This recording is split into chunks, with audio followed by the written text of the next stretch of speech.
muitas pessoas acreditam que chave para o sucesso esta estabelecer metas ambiciosas e depois trabalhar arduamente para alcançá-los.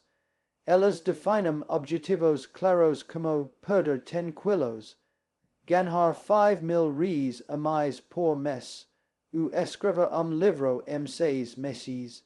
E, em seguida, começam a perseguir esses resultados com toda a sua energia. No entanto, apesar do boa intenção, esse enfoque muitas vezes leva a frustração, ansiedade e desistência. O problema não está na ambição ou na clareza do objetivo, mas na abordagem. Focar apenas nas metas pode ser ineficaz porque metas são resultados finais, enquanto o verdadeiro progresso depende dos hábitos e processos diários que construímos. E aqui que entra a ideia de criar sistemas. Sistema e conjunto de hábitos, rotinas e processos que você adota consistentemente para alcançar resultados desejados. Diferente das metas, que são pontos finais, sistemas são o caminho diário que você percorre. Por exemplo, em vez de simplesmente definir como meta escrever livro, você cria sistema de escrita diária. Escreva 500 palavras to-dos os dias, revisar semanalmente e participar de grupos de feedback. O resultado, que é o livro completo, é uma consequência natural do sistema, não o foco principal. Isso muda completamente a forma como percebemos o progresso e a motivação. Quando nos concentramos apenas nas metas, cada pequeno fracasso ou atraso pode parecer uma derrota esmagadora. Se o objetivo é perder 10 quilos e você não nota mudanças na primeira semana, é fácil desanimar e abandonar todo o esforço. Por outro lado, sistemas oferecem uma abordagem mais resiliente. Ao cultivar hábitos consistentes, cada pequena ação diária contribui para o progresso, independentemente dos resultados imediatos serão visíveis. Com o tempo, esses acos acumulam efeito, e os resultados aparecem de forma natural e duradoura. Além disso, sistemas nos permitem transferir o foco da pressão do resultado para a consistência do processo. Ao invés de se preocupar com número final na balança ou na conta bancária, você passa a se concentrar em seguir seu plano todos os dias. Essa mudança de perspectiva reduz a ansiedade e aumenta a motivação. Ao internar, porque você começa a valorizar o esforço e o progresso em si, não apenas o sucesso externo. Sistema bem estruturado transforma o processo de alcançar objetivos em algo sustentável e prazeroso. Outro ponto importante é que sistemas são adaptáveis. Metas são rígidas. Você as alcança ou não, e não há muito espaço para ajustes sem perceber que falhou. Sistemas, no entanto, são flexíveis. Se você perceber que hábito não está funcionando, pode ajustá-lo, substituí-lo ou aprimorá-lo, sem abandonar todo o esforço. Por exemplo, se seu objetivo é correr 5 km diariamente, mas percebe que está muito cansativo, você pode adaptar seu sistema para alternar entre corrida e caminhada ou reduzir a distância temporariamente. O progresso não para. Ele apenas se adapta. Além disso, sistemas criam efeito de autoalimentação. Quando você estabelece hábitos positivos e os segue diariamente, eles começam a gerar mudanças em outras áreas da vida. A disciplina adquirida em hábito se transfere para outros aspectos. Algum que mantam sistema de exercicios consistent tende a melhorar seus hábitos alimentares, sono e 8 produtividade profissional. Pequenos sistemas bem construídos podem desencadear grandes transformações, porque o impacto não está limitado ao objetivo inicial, mas se espalha para a vida inteira. Para construir sistemas eficazes, é essencial começar com pequenas mudanças que se encaixam na sua rotina. Mudanças drásticas raramente duram, porque exigem muita energia mental e força de vontade.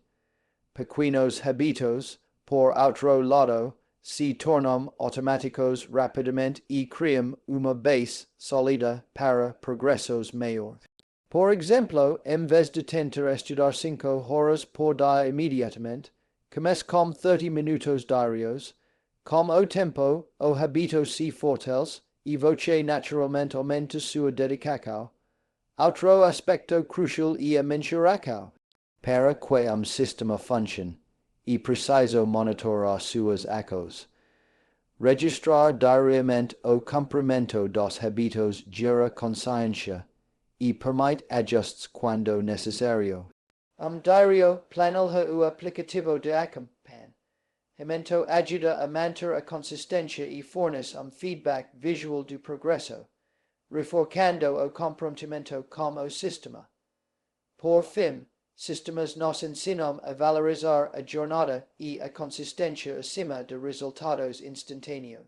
Eles criam uma mentalidade de melhoria contínua, onde cada dia é uma oportunidade de avançar, mesmo que imperceptivelmente. Quando se foca no processo e na construção de hábitos sólidos, o sucesso deixa de ser destino distante e se torna uma consequência natural do que você faz todos os dias.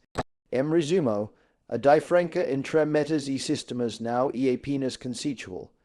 Ela muda a forma como vivemos, trabalhamos e alcançamos resultados. Metas são importantes para fornecer direção, mas sistemas são o motor que nos leva a lá. Concentrar-se nos hábitos diários, na consistência e na melhoria contínua transforma pequenas ações em grandes conquistas ao longo do tempo. Ao adotar essa abordagem, você não apenas alcança seus objetivos, mas também desenvolve disciplina, resiliência e uma vida mais equilibrada e significativa. Construir sistema eficiente não acontece por acaso. Requer planejamento, consistência e atenção aos detalhes. Muitas pessoas tentam criar sistemas, mas acabam desistindo porque subestimam a importância da estrutura e do processo. Sistema eficaz é aquele que se encaixa na sua rotina e sustentável a longo prazo e está alinhado com seus objetivos e valores. Para começar, é essencial compreender que o objetivo de sistema não é apenas alcançar resultados imediatos, mas criar hábitos e processos que garantam progresso constante. O primeiro passo para construir sistema eficiente é identificar os hábitos que terão maior impacto em sua vida. Nem todos os hábitos têm o mesmo efeito.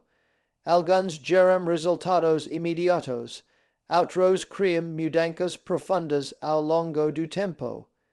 É importante priorizar os hábitos que mais contribuem para seus objetivos e que você consegue integrar na sua rotina diária. Por exemplo, se o objetivo é melhorar a saúde, hábitos como caminhar 30 minutos por dia, beber água regularmente e dormir bem têm mais impacto do que mudanças radicais e temporárias que não podem ser mantidas. Uma das estratégias mais eficazes é começar pequeno. Mudanças grandes e abruptas tendem a falhar porque exigem força de vontade intensa e podem gerar frustração rapidamente. Pequenas ações consistentes, por outro lado, se tornam hábitos automáticos com facilidade. Por exemplo, se você deseja começar a estudar todos os dias, começar com apenas 20 minutos por dia e mais eficiente do que tentar estudar 5 horas de uma vez. Com o tempo, a consistência fortalece o hábito e o transforma em uma prática natural, sem esforço excessivo. Outro ponto crucial é a clareza no processo. Sistema só funciona se você saber exatamente o que precisa fazer todos os dias. Ambiguidade gera procrastinação, porque o cérebro não gosta de incertezas. Por isso é importante detalhar cada hábito e rotina de forma objetiva.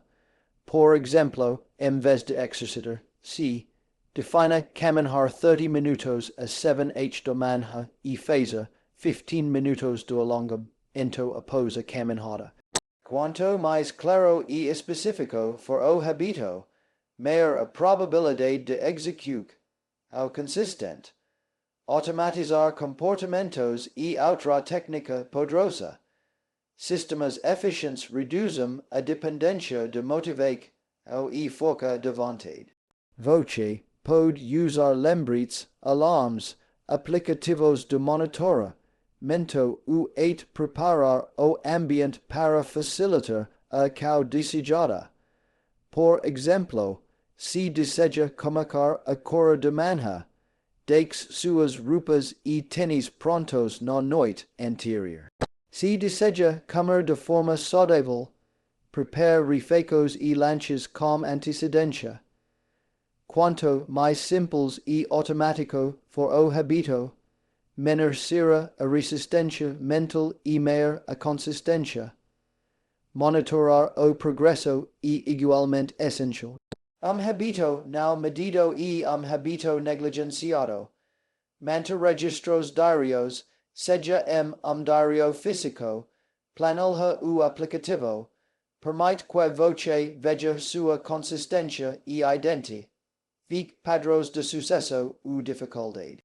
Essa prática não apenas reforça a disciplina, mas também oferece dados valiosos para ajustes no sistema. Por exemplo, se você percebe que está falhando em hábito específico, pode analisar o motivo e modificar o sistema para torná-lo mais adequado à sua rotina. Além disso, é importante integrar recompensas e incentivos no sistema. O cérebro humano responde positivamente a reforços, e pequenas recompensas ajudam a consolidar hábitos. Elas não precisam ser grandes ou extravagantes. Podem ser simples, como momento de lazer, café especial ou elogio pessoal pelo cumprimento de uma meta diária. A recompensa reforça o comportamento e aumenta a probabilidade de repetição, tornando o hábito mais sólido ao longo do tempo. Outro aspecto fundamental é a adaptabilidade. Nem sistema é perfeito desde o início. Ele precisa evoluir com o tempo. À medida que sua vida muda, horários, responsabilidades e prioridades também mudam. Sistema eficiente e flexível e permite ajustes sem comprometer o progresso. Se uma rotina não funciona, você pode substituí-la por outra, mantendo a consistência. Por exemplo, se correr de manhã se torna impossível por causa do trabalho, você pode mudar para a noite ou substituir por outro exercício físico. O importante é manter o núcleo do sistema, a prática diária consistente. Por fim, construir sistema eficaz envolve paciência e visão de longo prazo. Resultados significativos não aparecem de imediato, e comum sentir frustrado. ao nas primeiras semanas ou meses. No entanto, cada acau diaria, por menor que perca, contribui para o efeito cumulativo que, ao longo do tempo, gera mudanças profundas. Se o poder dos sistemas, transformar pequenas ações consistentes em conquistas extraordinárias. Exemplo prático de construção de sistema pode ser aplicado a produtividade profissional. Em vez de definir a meta ser mais produtivo, você cria sistema de hábitos que inclui planejar o dia na noite anterior, trabalhar em blocos de foco de 90 minutos, fazer pausas programadas, registrar tarefas concluídas e revisar semanalmente os resultados. Ao seguir esse sistema diariamente, a produtividade aumenta naturalmente, sem depender de motivação ou força de vontade momentânea. Em resumo, construir sistema eficiente exige identificação de hábitos, chave, comunicar pequeno, clareza nos processos, automatização, monitoramento, recompensas, adaptabilidade e paciência. Quando esses elementos estão alinhados, o sistema se torna o motor que impulsiona sua vida em dia, com o progresso consistente. Ao invés de perseguir metas de forma desesperada, você se concentra no processo, criando hábitos duradouros que garantem resultados sustentáveis. Com dedicação e consistência, qualquer objetivo se torna alcançável e a vida muda gradualmente, de forma sólida e permanente. Manter a motivação ao longo do tempo é dos maiores desafios para qualquer pessoa que busca melhorar sua vida. A motivação é instável. Dia você está inspirado e cheio de energia, no outro se sente cansado e desanimado. E exatamente por isso que sistemas são tão poderosos. Diferente da motivação, que depende de emoções passageiras, sistema cria consistência independentemente de como você se sente. No entanto, embora os sistemas reduzam a dependência da motivação, ainda é importante aprender a integrar de maneira inteligente, garantindo que o hábito se torne não apenas automático, mas também prazeroso. A primeira estratégia para manter a motivação dentro de sistema e transformar o processo em algo agradável. O cérebro humano tende a repetir comportamentos que geram prazer e evita os que geram desconforto. Se hábito é doloroso ou entediante, ele será difícil de sustentar, mesmo que seja importante. Por isso, é fundamental encontrar formas de tornar o hábito prazeroso. Por exemplo, se você deseja caminhar diariamente, pode escolher trajeto bonito, ouvir música, ou podcasts que gosta, ou convidar amigo para acompanhar. Pequenos ajustes como esses tornam o hábito mais leve e aumentam a probabilidade de continuidade. Outra técnica essencial é estabelecer recompensas consistentes, mas realistas.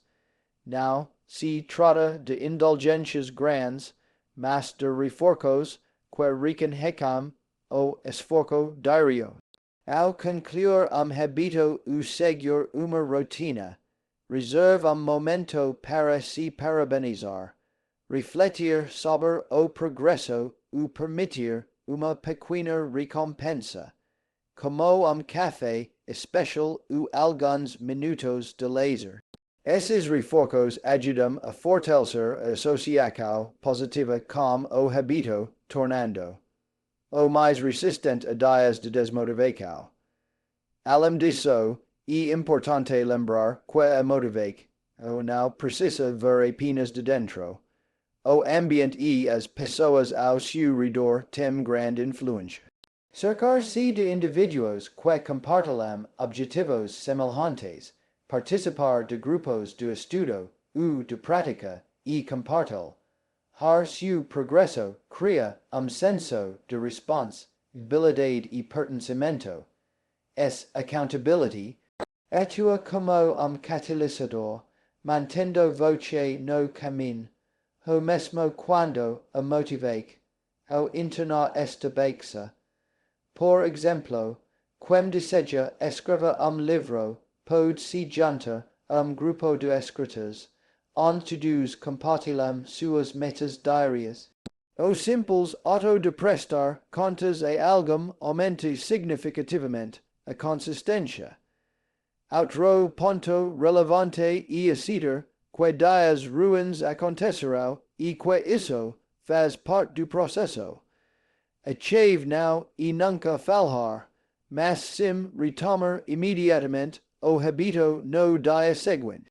Sistemas são resilientes porque permitem pequenas falhas sem comprometer o progresso geral. Por exemplo, se você perdeu dia de exercícios, isso não invalida o sistema. Basta continuar no dia seguinte. Essa abordagem reduz a pressão sobre você e mesmo diminui a frustração e mantém o foco no progresso contínuo e não na perfeição. A visualização também é uma ferramenta poderosa para manter a motivação. Imaginar como será sua vida ao seguir consistentemente seu sistema ajuda a reforçar o valor do hábito. Ao visualizar os benefícios diários e a transformação gradual, você cria uma conexão emocional com o processo, tornando-o mais significativo. Por exemplo, visualizar se saudável, disciplinado e produtivo reforça a importância do sistema de hábitos que está seguindo, mesmo em momentos de desânimo. Além disso, é fundamental celebrar pequenas vitórias. Muitas pessoas só reconhecem grandes conquistas, mas sistemas se constroem a partir de pequenas ações diárias. Cada passo, mesmo que aparentemente insignificante, é avanço em direção ao objetivo final. Celebrar esses pequenos progressos aumenta a autoestima, reforça o hábito e mantém a motivação alta. Por exemplo, completar 5 dias consecutivos de leitura ou manter a consistência em uma rotina de exercícios deve ser reconhecido e valorizado. Outro aspecto importante é ajustar o sistema quando necessário. A motivação diminui quando sentimos que o esforço não está funcionando ou quando a rotina se torna tediosa. Nesse momento, ajustes simples podem revitalizar o sistema. Por exemplo, variar os exercícios, mudar o local do estudo ou alterar a forma como realiza uma tarefa pode tornar o processo mais interessante. O segredo é não abandonar o hábito, mas adaptá-lo para que continue sustentável e envolvente. Também é útil manter registro visual do progresso. Planilhas, gráficos ou aplicativos que mostram sua consistência diária criam uma motivação extrínseca poderosa. Ver uma linha contínua de dias cumpridos ou a evolução de hábito é altamente satisfatório e reforça o comportamento.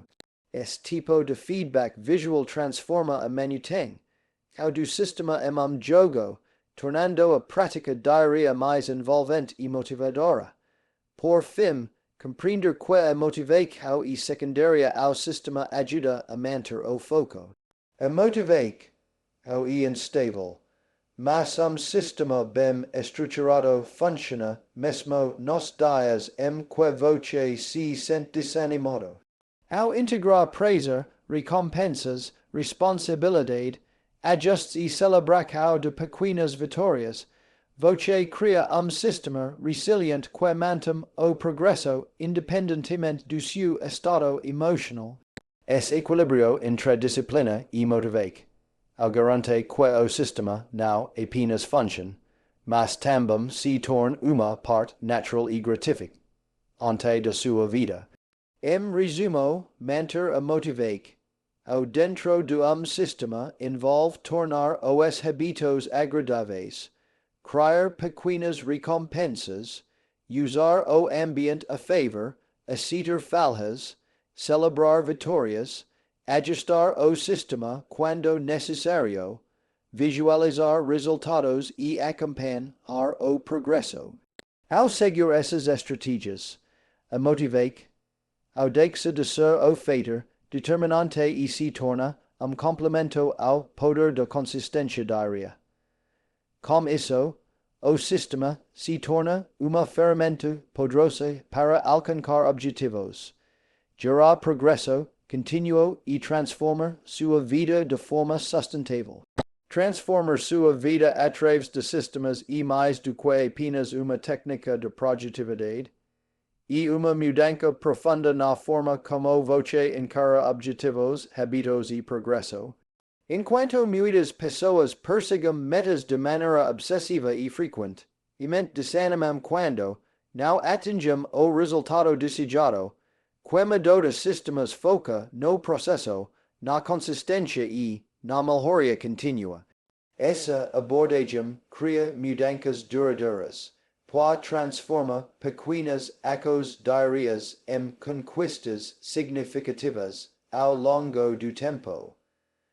Dos maiores benefícios de criar sistemas e que eles tornam o progresso previsível e confiável.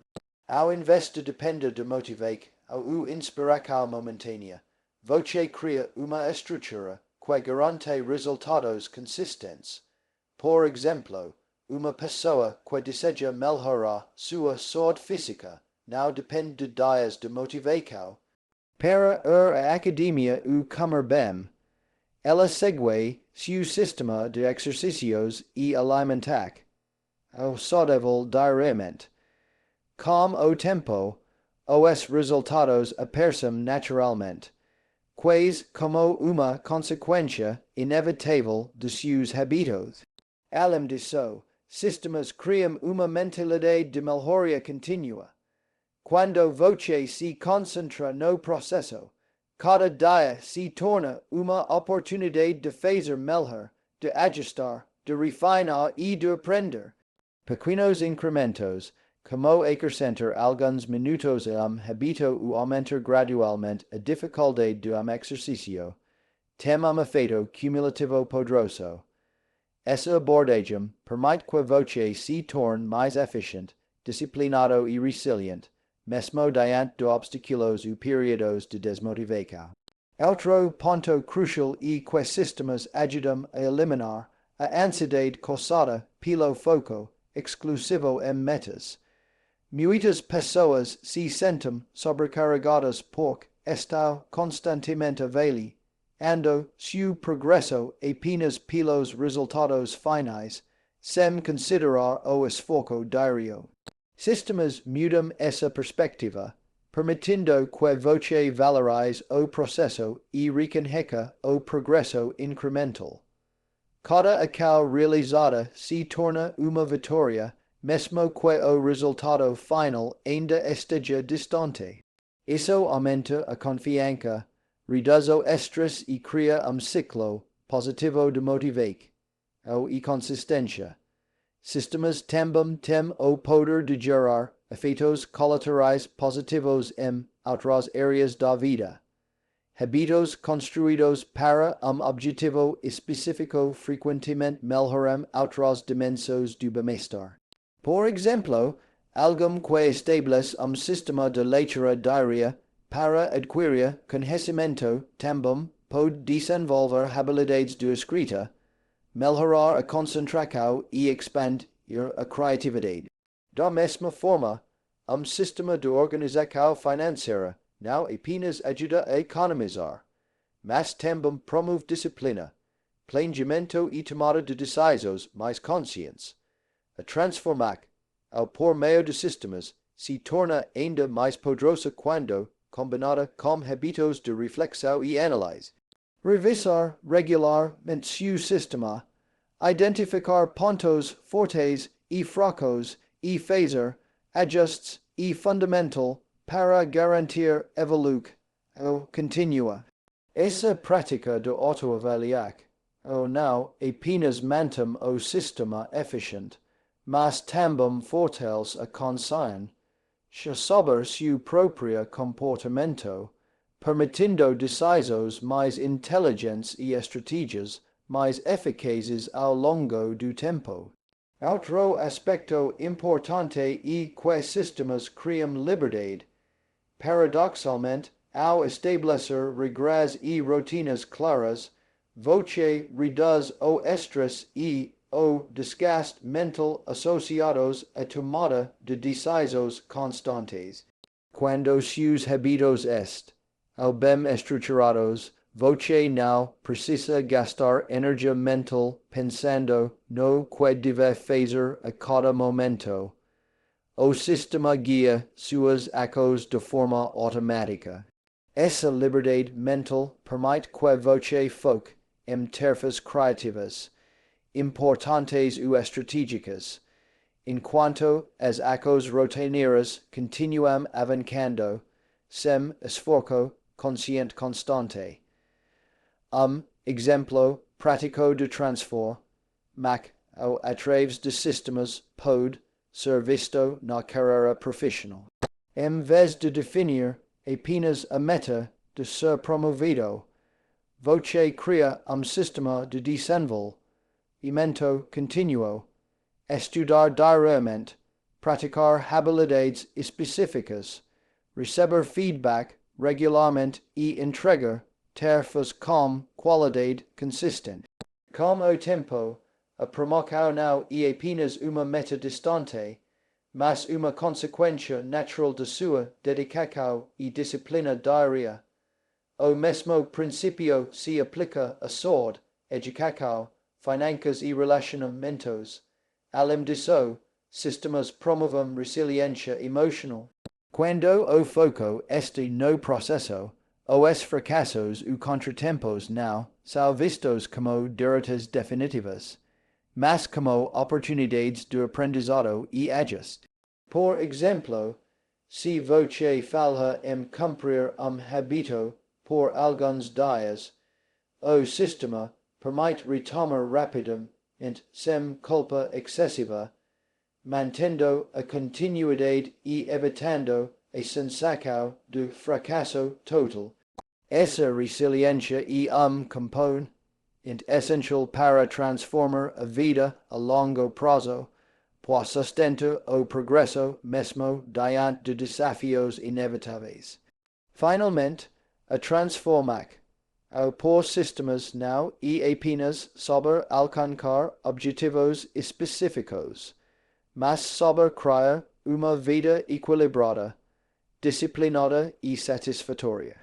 Sistemas bem construídos ajudam a gerenciar tempo, energia e recursos de maneira eficiente, promovendo crescimento pessoal e profissional simultaneamente. Eles incentivam hábitos que fortalecem corpo, mente e emoções, criando ciclo virtuoso onde cada pequena ação diária contribui para uma vida mais saudável, produtiva e gratificante. Em resumo, transformar sua vida através de sistemas significa colocar o foco no processo, na consistência e na melhoria contínua.